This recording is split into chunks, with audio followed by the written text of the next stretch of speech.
On today's episode of An Echo of Glory, we're going to look at important things such as where on earth is that donut in the Tottenham Hotspur Stadium, Ryan Mason's fashion. We're going to look at the win against Crystal Palace and preview the Aston Villa game with a former Aston Villa man and legend, Andy Townsend.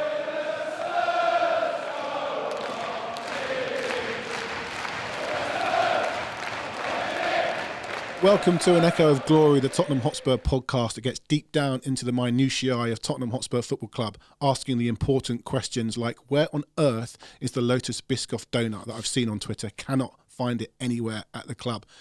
With me again, an unchanged lineup, Gary Diamond and Jake Robson. Hello, gentlemen. Hello. Right, before we start, have you seen this donut? No, but I want to. I want to see it, and I want to know where it came from. And Gary's seen it. Really? I've seen it. It was somebody was walking around. They walk around with a tray. It's not an actual stool.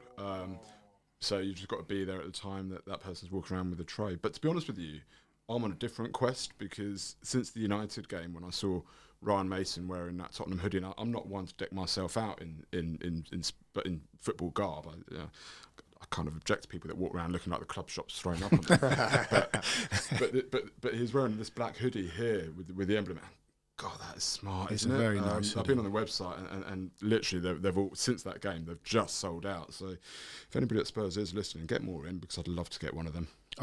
Throws out a question. If you were a manager, tracksuit manager, suit manager, mix it up for the occasion? I like the ones that mix it up because I think that there's different things. You know, I think a Saturday 3 o'clock is maybe a bit of a tracksuit, but then if you're Champions League, Poch had it right, didn't he? Yeah, he did. And I read his book, and he said that he would sit, especially at White Hart Lane. He would sit in his office. He had an office near the tunnel, and he'd always have a chat pre-game with Ozzy Ardiles. He'd always come in, and Poch would then decide when he was going to wear a suit or whether he was going to wear a tracksuit. That's nice. I wonder what influenced that thought. Gary, tracksuit manager, suit manager? I kind of agree. I think there's some games where tracksuit and you know, but some games where it's more of an occasion. Like I think Poch had it right. That black suit was. Do you think that kind of adds stress to always wearing a suit? Must be a big game tension. Always in a tracksuit. Let's just be calm. Well, I don't know. It's like the cup final issue, isn't it? I remember Liverpool turning up at Wembley with the white suits, and they ended up to do nothing. But no, I don't think it affects the players so much. But I personally like it when a manager turns up to a big occasion in a good suit. I think it looks right. It looks proper. Of course, now, especially at Tottenham, I know that Tottenham do it. Sometimes the players are in, I can't remember what brand it is, but some high-end, I think it's Hugo Boss they've got a deal with or someone like that. Sometimes they turn up in that, and sometimes they turn up in a tracksuit. So I wonder if there's any connection between there must the actually manager be and some players. thought Right, behind today it. we're going smart, today we're going tracksuit. You sometimes see in the hot European countries a manager in like jeans and a T-shirt. It's like, you just come from, I don't know, lunch or something. Anyway. Sometimes they turn up in one, the players, and leave in another. That happens as well. They can afford it. Right. Club news. Let's look at the week at Tottenham. Another trophy for the club. The under-18s winning the League Cup on the back of the 17s winning something recently. 21s relegated. We'll come back to that in a second. The women's team lost 3-0 at Man United, who are a very, very good side. Again, the women have to beat Reading probably next weekend to stay out. That game you can see as part of your season ticket if you're going to the Brentford game, but we will come to that at another time. A little bit about the 21s getting relegated and what Harry Kane said this week, Gary. There's something going on at the club, and Kane's comments this week really, really interesting. Yeah, I think Kane alluded to the different feel at the club now versus what was in place under Poch by way of standards and so on. And it is interesting that you know that there does seem to be a disconnect, and Kane mentioned that disconnect as well with the fans, in fact, and being really important to get that back with the fans. It's slightly hard to talk in too much detail, I think, for us about the under-17s, under-18s and under-21s. I don't think any of us here... What, you don't watch them? I don't think any of us here pretend to be expert. Obviously, we've all seen snippets of the game. We've all seen the likes of Mikey Moore, huge talent at the age of 15. Dorrington at the back looks a great talent. We all know about Alfie Devine and so on.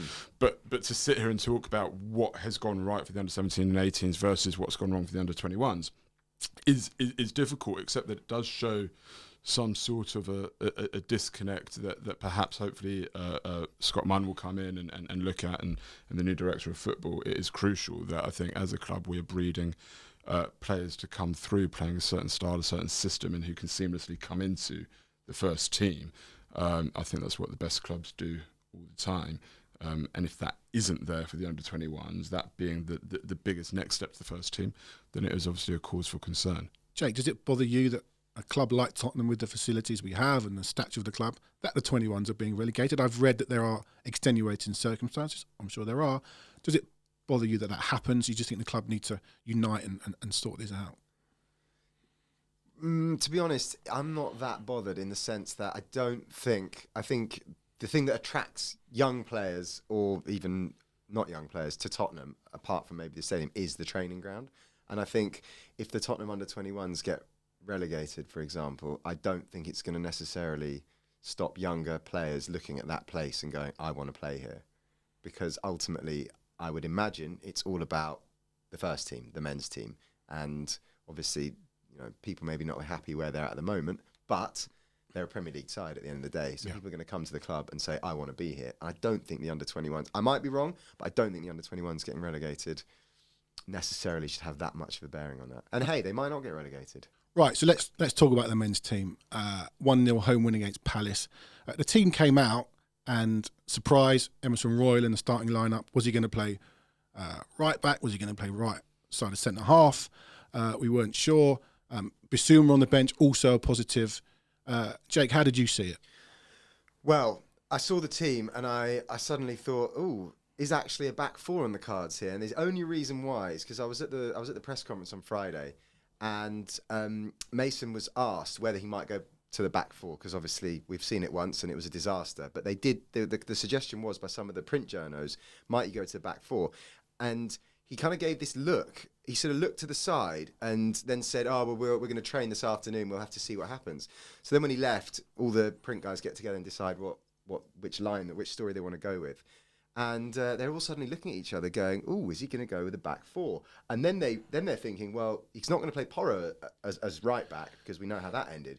So is Emerson actually fit enough to come straight back in and play in a back four? And when the team came out, that's sort of what maybe they were thinking, and certainly what I thought, just based on what they were discussing.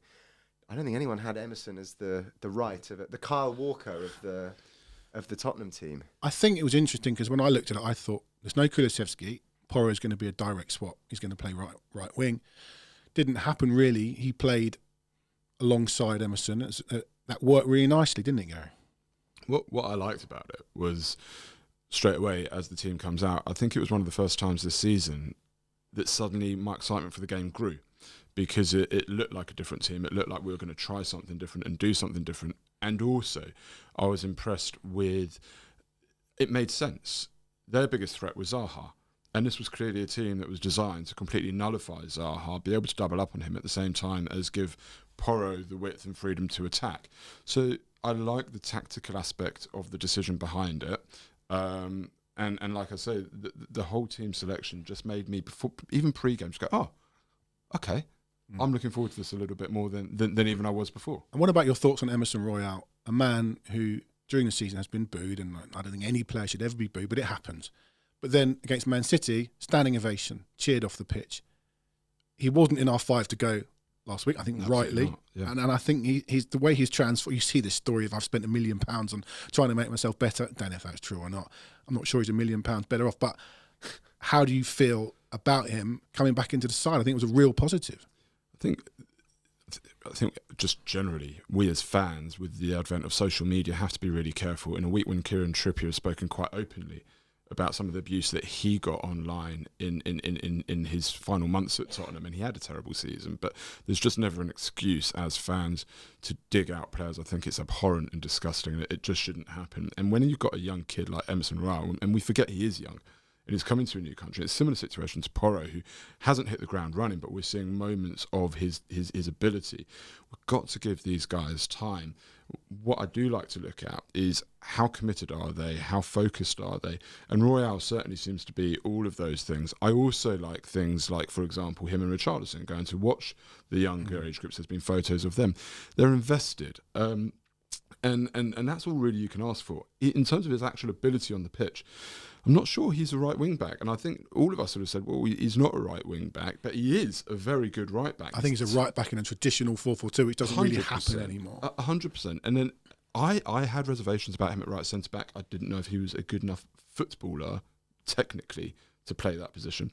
But he did really well the other day, and I think he's definitely somebody with a big future at the club. I think we're actually going to turn out to be lucky to have him, and I'm looking forward to seeing how he develops.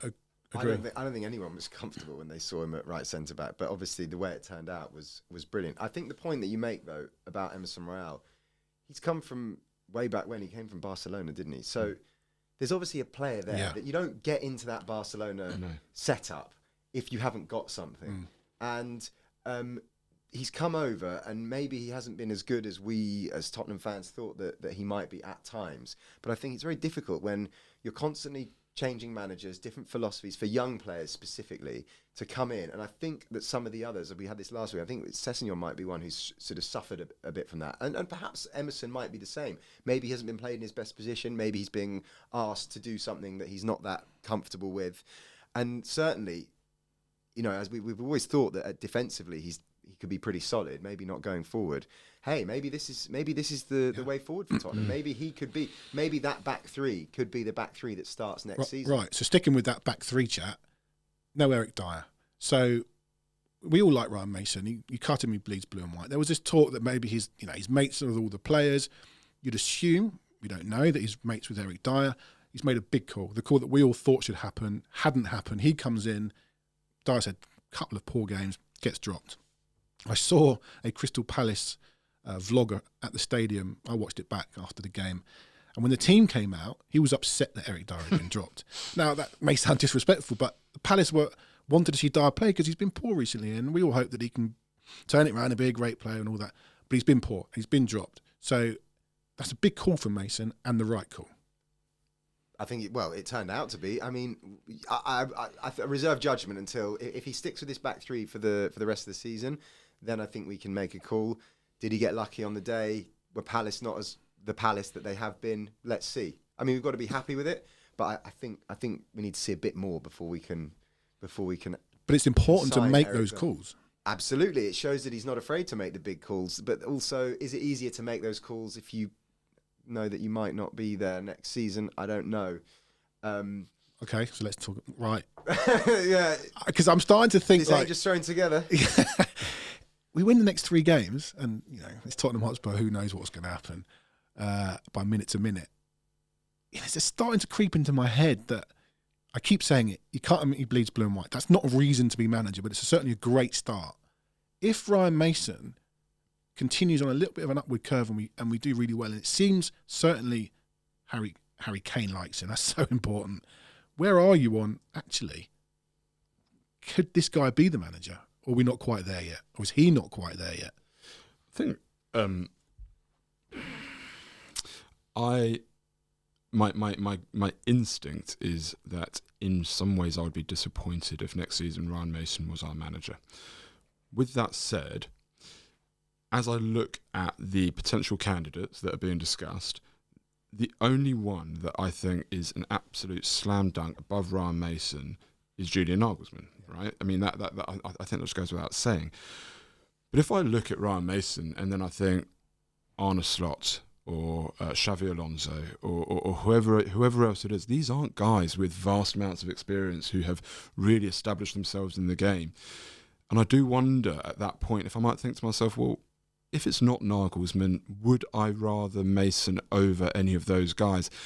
I certainly wouldn't not rather him, if that makes sense. He is a guy that understands what it is to be at Tottenham.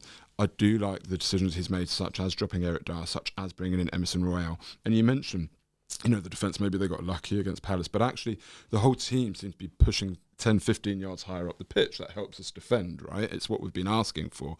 And against Palace, he ironically managed a game that I think would have been Conte's wet dream. It was pretty boring, few chances either way. Nick it 1-0. Nick it 1-0 with a great piece of forward play, you know? Like, he ironically executed the Conte plan in a different way. There's something to Ryan Mason. This is a guy who both Conte and Mourinho, of their own volition, wanted on their backroom staff. Okay? They didn't need to do that. They weren't told to do that, I don't believe. They wanted him off the back of what they saw in and around. So he's got something to him. My ideal would be that he would get a bit more experience elsewhere first and then come back. But if it's not Julian Nagelsmann, in context of the other managers that are being discussed, I don't think I'd be upset if it was Ryan Mason. Jake? Again, it sounds boring. I'd like to see how the next couple of games, the last few games of the season go, firstly. Secondly, I just think that you'd want him to get seasons under his belt somewhere. Yeah, so I looked at Southampton the other day and I thought, oh, they're going to go down. That would be a lovely job. It's not for me to pick Southampton's next manager. They can call me and talk about it if they want. I think he'd be great to go in there. I think perfect club. They like a young manager. They've got a young squad. He's clearly got something about him. I wouldn't suggest he goes down to League One, League Two. He might go abroad. That can sometimes work out. I agree with you. He should go away and come back. But then you're getting into that Vincent Kompany situation, always just being lined up for the City job. Maybe we're not quite there with Mason, but you must be able to see there's something there. Yeah, I see there's something there, and I have no problem with him being the Spurs manager one day. I have no problem with him being the Spurs manager now. And he's a great guy. And actually, I've been to a couple of his press conferences. He's actually been very impressive. He's towing the club line a little bit, but at the same time, I actually believe a lot of the stuff that he's saying. You know, sometimes you hear managers, you just go, oh, just, stop. He doesn't overtalk. He's very concise. As I say, he's believable. You would just want the Tottenham manager, it's not a slight on him, but you would just want the Tottenham manager to have had a certain amount of top-level experience. Whether that is a Nagelsmann, a Brendan Rodgers, even an Arne Slot, even Xabi Alonso's been the manager for, is it 1 season or 2 seasons? Leverkusen, yeah. Leverkusen, so he's got a bit more miles under the clock. Now, if you were to rank, attributes of a manager out of 10 or out of 100, does Mason's score go up because he's been at the club and because he knows the club? Yes, perhaps. But obviously, and whether you think that pushes him above somebody else, despite the fact he hasn't got as much experience, is open for debate. And obviously, the club and whoever does the interviews will see. Personally, I would rather somebody that didn't know the club that had more experience. But that's just my personal opinion. Yep. So if Mason does do well over the next 3 games, we're probably going to be in Europe, whether that's Europa League or the Conference League. Now, I don't think another season of European football. But I think that's great. I think the club should always be in Europe. I remember going as a kid in the 90s and it's like, God, are we going to get back in the UEFA Cup? Or we had 1 season in the UEFA Cup with beat Hajduk Split or something. And then we weren't. Do you remember Martin Jol, when we finished 5th for the second consecutive season, we gave a chest-thumping speech on the pitch because we'd qualified for... It's a good chest. It's a good chest. It's a good big chest. A strong chest. But and the crowd was pumped. We'd qualified for the UEFA Cup, I think it was then, or was it? Yeah, we'd qualify for the second season for the UEFA Cup. It was big, so But there are fans out there who think, and I can see the point, not that I agree with it. I listen to it and I go, okay, but I don't agree with it. The club are better off out of Europe. Where do you stand, Jake? On the Conference League? Everyone laughs at the Conference League. We can't laugh at any trophy because we don't win them. I would want to go and win the Conference League. I'm not laughing at West Ham tonight. Well, exactly. Unless they lose, and then I will. They're in a semi-final. Heaven forbid we should be in a... We've been in one very recently. Of course we have, the top one. But, come on, this is Tottenham Hotspur. They're in a semi-final with a very good chance of winning it. And I guess the question that you have to ask is, would you take West Ham... If West Ham did go on and win it, would you take their Premier League season if it meant us winning... No, but we're better than West Ham, so we shouldn't be 15th. But you have to appreciate that could happen. That's just a reality of the situation. I think a lot of the Tottenham fans that say we shouldn't be in Europe, as you say, they forget the days where we were begging to be in Europe. And some of these fans are the same fans that say it was better 20 years ago before Daniel Levy and before ENIC. And these guys seem to have forgotten the days of finishing top half, where that was a celebration. Oh, we finished top half. That would be a good season. Now we're constantly competing for 4th, 5th, 3rd, whatever it is. Europe. These are different days, and I think people are very quick to forget. You've got to be in Europe. I want to see Tottenham. Okay, I admit, I will not be that interested in the first few rounds or the group stage of the Europa Conference or even the Europa League. But you want to see Tottenham in the quarterfinals, the semi-finals of the Europa Conference and the Europa League. You can say finals because it does happen every now. Final. Well, there you go.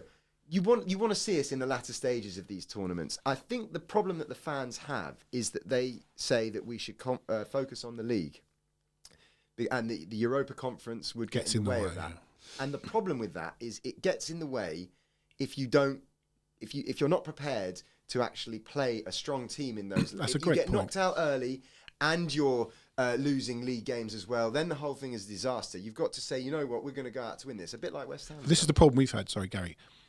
In the past, with the recent managers, maybe Conte, Mourinho, we've got into the lesser European competitions, so-called, gone away to these. Our away record in these competitions is terrible. Why? I think because we bring in squad players, fringe players, who know they're getting chucked in for this game, and the manager doesn't really care about it, and there's no continuity between the team.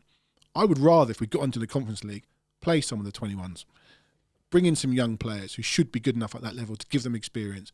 I personally think we don't take these competitions. I think we take them too lightly. But I know, Gary, you love a European tour, and I think you're very much on side with we should be in whatever competition we get into and take it seriously. There's a few things to this. I think a lot of those who are saying it gets in the way of league form are looking at a Chelsea under Conte who won the league without Europe, are looking at a Leicester who won the league without European football.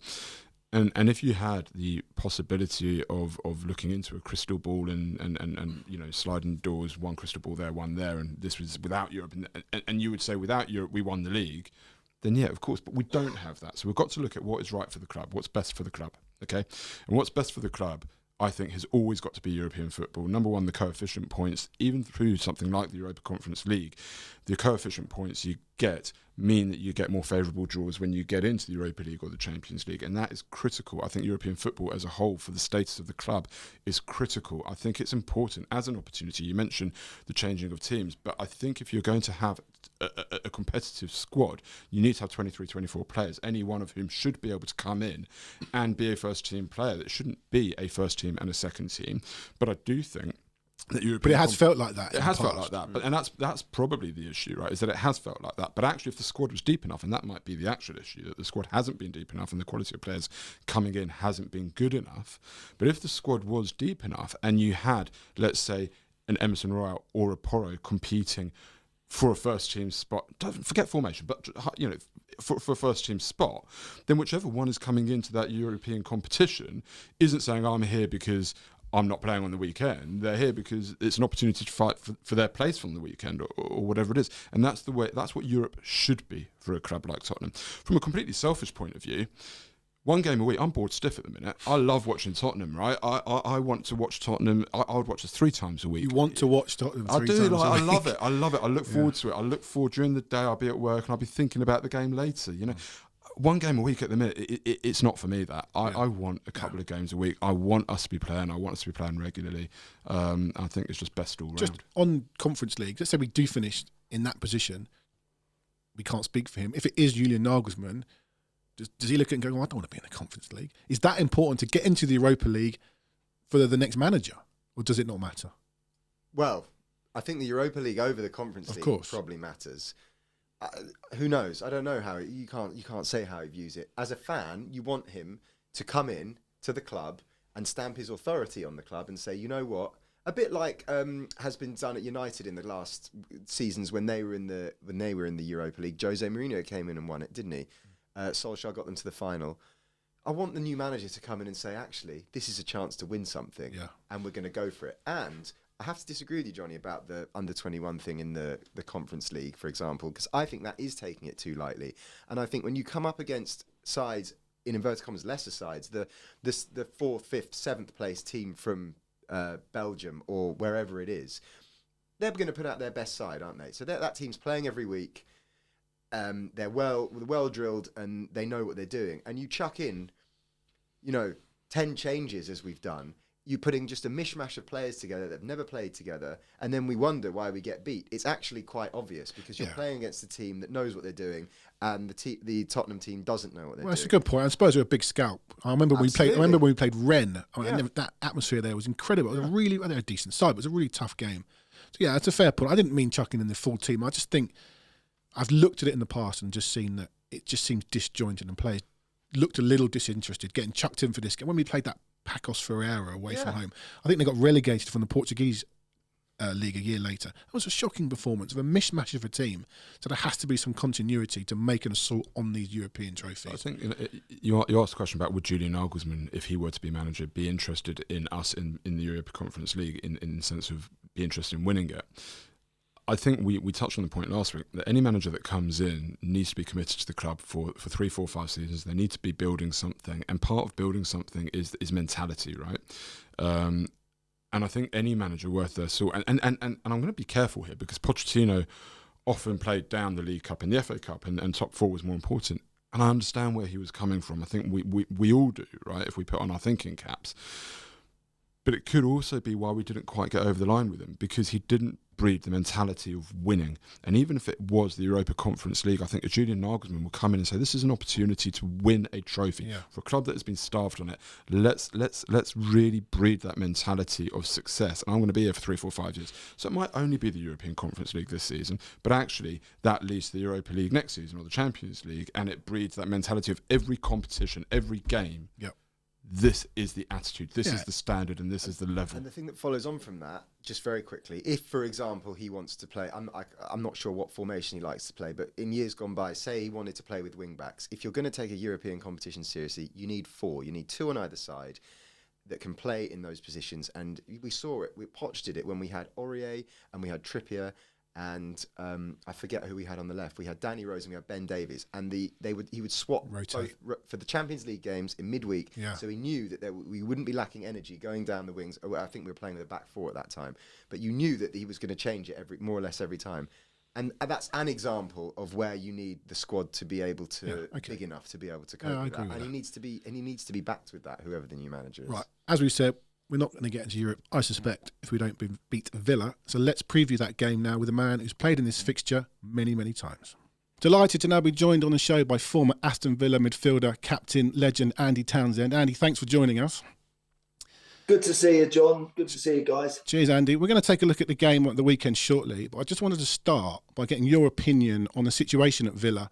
Emery coming in November, at the time 14 points behind Tottenham. Now it's just 3. Going into the weekend, a sort of European shootout. How have you seen that transition by Emery in such a short period of time? Well, I think that, at the moment, all the focus really at the top of the league is, as you can imagine, is on what's going to happen between City and Arsenal. But very close behind that, I think we have to applaud what Unai Emery has done. It is not easy. Lots have come in at big clubs that have been struggling and not been able to make the difference. But he most certainly has. The transformation has been, almost total, really. And what's been interesting for me watching them is the way that he's gone about it. He's a very experienced man. He's a winner. He's a seasoned campaigner. What he has done, there are certain players that are notably playing now with a lot more confidence. But he made the big calls. He came in immediately and kind of went, Coutinho's kind of not really for me. That doesn't really work for me, that one with him and Buendia. Danny Ings, Watkins playing slightly wide. Danny Ings coming up front, trying to play him as a pair.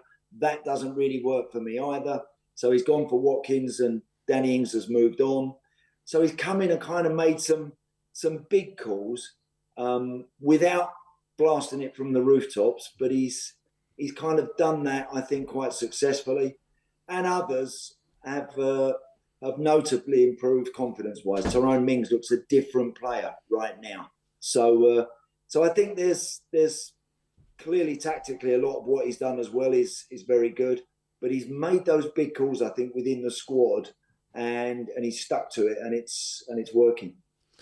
Yeah, Andy, I think what's really impressed me about Unai Emery is that he's only really added one first-team player to what he inherited. He signed 2 in January, but only one's made a real impact on the team, is Moreno at left-back in place of Luca Dean.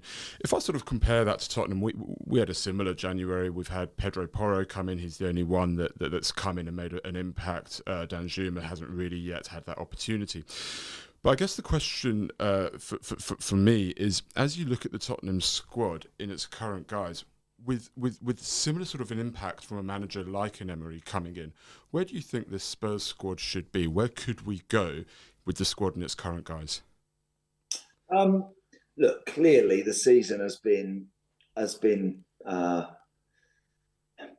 don't know. I wouldn't use the word catastrophic, not because you can't for a team that have basically been in and around the top 4 the whole campaign, but it's been a disappointment. it's been a disappointment because I think potentially everyone can see that Spurs have got a terrific squad of players. They've got some incredibly talented players in the forward areas. So squad-wise, I think there's good numbers there. There's good depth there. But I think in key areas, you've got players, I think, that wouldn't get in any of the other teams in and around you. And without being disrespectful, I point to the central midfield areas. I think that's something. Whenever I've watched Spurs, and I've watched you a lot at home, I've commentated on a lot of Spurs matches at home, and they're so passive. They're so passive. They allow the opposition to come and do whatever they want to do, sit and wait, look for that turnover to release Son or Kane or whoever else. And I don't think if you're striving to be a top 3 team, which puts you in a position to maybe attack the number 1 spot. I think if you want to be there, you've got to go on the front foot a lot more. Now, recently when I've watched Spurs, I've seen them when they've had to go on the front foot. Up at Anfield, they had to go on the front foot second half. Nearly got themselves back into it, unlucky in the end.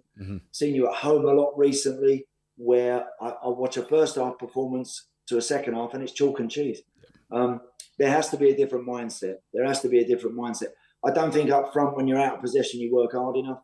I don't think Kane and Son and those pressurise opponents, force opponents into errors enough at the top of the field. Because if you win, the mindset of Klopp's Liverpool was you win the ball up there, and then 1 or 2 passes and you're in the box, you're getting your shots away. Yeah. Whereas I see Spurs winning the ball, turning the ball over 10 yards outside their own box, trying to release Son, trying to release Kane. Yeah, it works now and again, but it don't work all the time. And it might work against Manchester City when they come to Spurs, because obviously you sit and you bank up because they're so good, and then you try and hit on the counter. But when you're playing others at home, teams that are notably inferior and you should be beating, you've got to go after them. You've got to squeeze the game. You've got to force the issue a lot more than you do. So I see the squad as being a decent one. I think in the middle of the park there has to be better players. Benton Kerr's been a miss. I like him. I think he's a talent. But there has to be more coming from that area. And also the wing backs. They've got to be far more aggressive, I think, in a Spurs shirt. Yeah, 100%. Andy, just back to Villa then. A lot of Tottenham fans think that Tottenham should be winning the Premier League. What do Villa fans see as the kind of ultimate aim, possibility under Emery? Well, I think what they've seen recently would suggest that for next season to be a top 6 team, I think that now would, anything outside of that, I don't think there's any rights for Villa to assume that they're going to be a top 4 team. But I think top 6, 7, I think Villa should always be knocking in and around those European spots. The club aren't afraid to spend money. So again, it will have to be spent wisely, sensibly,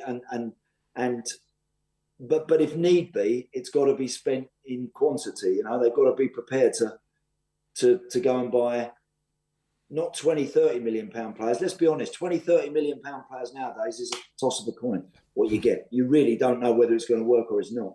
You have to be spending 60s, 70s, 80s and upwards if you want to buy players that you think are going to go in and improve. And even then we've seen teams doing that and that hasn't quite worked. So I think for Villa, I think a top 6, 7 place next season on the back of what we've witnessed, I don't think is insurmountable. I don't think that's being away with the fairies. I think that's quite realistic for you, Unai Emery's squad now, with some additions to attack those places. Agree. Andy, you won't, just before we look at Saturday's game, you won't find a Villa fan that isn't looking forward to getting into Europe. We've been discussing this week and on the show, a lot of Spurs fans saying, we don't want to get into Europe, actually. We think we're better off out of it. I just want your opinion as a player. Would you want to be in Europe? Are you happy to play twice a week? A lot of Spurs fans think, twice a week, we haven't done well with that recently. But as a player, do you want to play in the big games even a conference league? Yeah, of course you do, John.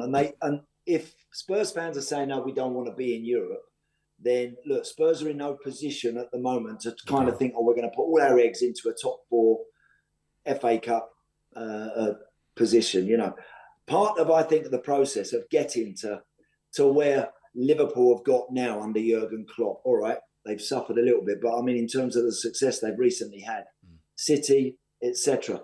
Apart from Man United now, this rehabilitation to get themselves back to where they think they belong is playing those 50-odd games a season, 50 plus, playing those European ties with a big one at the weekend in the Premier League, coming through those periods in a season where you've got 6 games and you're looking at all 6 and thinking, wow, this next 4 weeks is going to be so tough. It's going to be so hard, but we've got to find ways to get through it. Putting demands on players where the same team is played maybe week in, week out for a month, for 6 weeks, rather than just thinking, oh, I'll take 3 out and I'll put 3 in like Chelsea did under Potter, gets you nowhere. You know, you've got to be prepared to go through those tough examinations during the season, I think, in order to get yourself in a position where you are ready then to class yourself as a team that can handle those moments and therefore get through them and ultimately come out the other side victorious. That is what I think. That is why I think Spurs fans shouldn't ignore, even if it is, you know, the Europa Conference League. Don't ignore that. Look at West Ham at the moment. They're about to play again now, and it could end up being something very worthwhile for them. And it will only improve them, I think, as a squad to go through these periods, to come out the other side of them.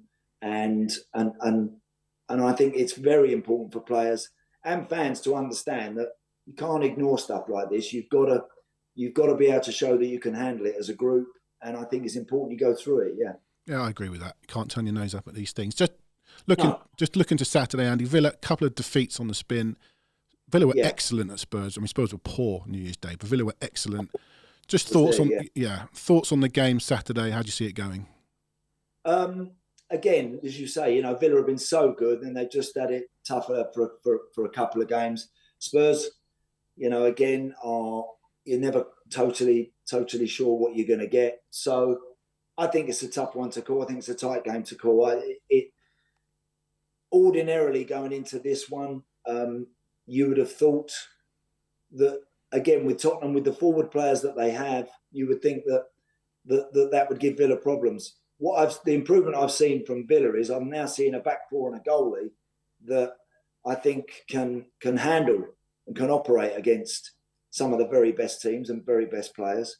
Before, Villa were always leaking poor goals, bad goals, giving away silly goals. Mings losing concentration at vital times. He was very prone to that. That has all improved. So I think it's a tight game to call, a very close one. I'd like to see Villa do it, obviously, as an ex-Villa lad, and I'm sure you three there are desperate for your team to get their foot to the floor and remind one or two that they are a proper team. Yeah, well, thanks for that, Andy. It will be an interesting game. As we said at the top, didn't expect it to be a shootout for Europe, but interesting game now with just 3 games to go. Andy, great to get your opinions, and we'll see you soon. Thank you very much. Cheers, Andy. Great stuff, guys. All the best. Take care. Cheers, Andy. All the best. Great to hear the thoughts of Andy Townsend, their former Aston Villa midfielder. Real great insight there into both clubs. How do you see both clubs, and how do you see Saturday going? I think in terms of Tottenham, Andy hit the nail on the head and was saying a lot of everything that we've been saying as fans, and we want to be more aggressive. We need to be pushing up more. The quality of midfield isn't strong enough. He basically nailed everything that we as fans have been saying. In terms of Villa and the game on the weekend, it's a really tough game. Yeah. I think for a club like Villa that is a big club and has been starved of Europe, they're going to see this. I think it's going to be a really hostile atmosphere there. They're going to be bang up for this. They know this is... I mean, we were talking when we went up to St James's about being a Champions League shootout. Okay, we saw what happened under that hostile atmosphere, and now we've got this Europa League shootout. Effectively, it's going to be a really tough game. For all of that said, I always retain belief, except for against a couple of teams, that we have enough to beat them. Yeah. And if we don't make mistakes, and if we play properly, and we focus, I believe that we have more than enough to beat these teams. I didn't expect at any point this season to be looking at Aston Villa and thinking to myself, we should be worried playing them.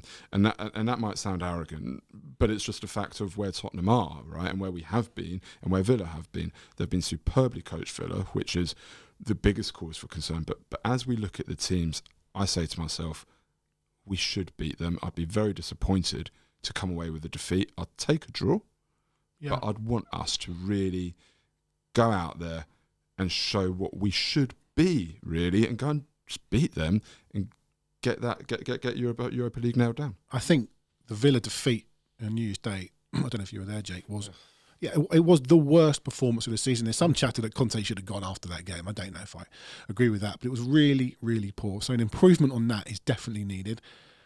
Jake, thoughts on the game?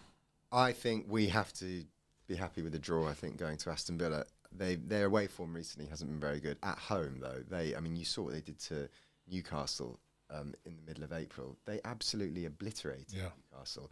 So I don't think we can. I personally don't think we have any right to go there and say actually we should be winning. We've got a very good record there. I don't know if that ever counts for something, but maybe it does. We've had a good record home and away against Villa recently, apart from this season. I just think the way that Villa have been playing, where they are, where we are. I mean, and just looking at it pragmatically, take a point, then that keeps them well behind where us at the 100%. Moment in the table.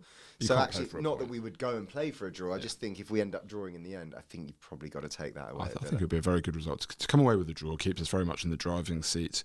But ultimately, I want to get Europa League sewn up. And I just want Tottenham to have a statement performance. We've gone and put in a really solid performance against Palace. Now let's put in a statement performance. We were talking about Ryan Mason earlier on in the show. Well, actually, put your hand up and go and beat a very much informed Villa team for the most part on their own patch. I know we've done the Ryan Mason chat, but he must be thinking, I want this job. 100%. So these are the kind of games 100%. You go to Villa and you win this game. This is where you put your hand up and you say, this is my actual audition here, right? I'm going to see us finish top 6, get that Europa League spot and put our rivals, our competition out of it. Because the argument is, should be beating at Palace at home, you could say. Yeah. This is a different test now. 100%. Completely different test in that, as you said, in a cauldron it will be at Villa Park. They're desperate to get into Europe. We've discussed whether we are or aren't. Their fans are desperate to get back into Europe after a barren spell. Go there, make a statement. I think we'll go there and win 2-1. I rarely predict Tottenham to win. I think that's twice in a row I've predicted Tottenham to win. That might really be unlikely as well. that might be a personal record. I don't know what's happened. I just thought also all the talk has been Europa Conference. We're still in the pole position to get in the Europa League, and there isn't. I mean, I can't imagine there's many Tottenham fans that wouldn't want to see us in that, because you've seen how other teams have gone. Brighton have 2 games in hand, but their 2 games in hand. They were shocking the other day. Good grief, they were terrible. And their 2 games in hand are against Newcastle and Man City. So really hard. It's not guaranteed that and we're all of a sudden in the. Exactly. So we're the team in possession, as it were, and I think I think that a lot of fans should remember that, and actually getting into the Europa League. Yeah, it's Thursday nights, but look, there's no reason why we can't. And of course, you get into the Champions League off the back of it if you win it as well. Prediction, the game? 2-2. Okay, Gary? I'll say a Spurs win. Do I have to give a scoreline? I'm going to say you have to give a scoreline. All right, I'll go 3-1 Tottenham. 3-1 Tottenham. Okay, well, that is the end of another episode of An Echo of Glory. We are hoping for 3 points at Villa Park to push us into the Europa League. We'll see you again soon.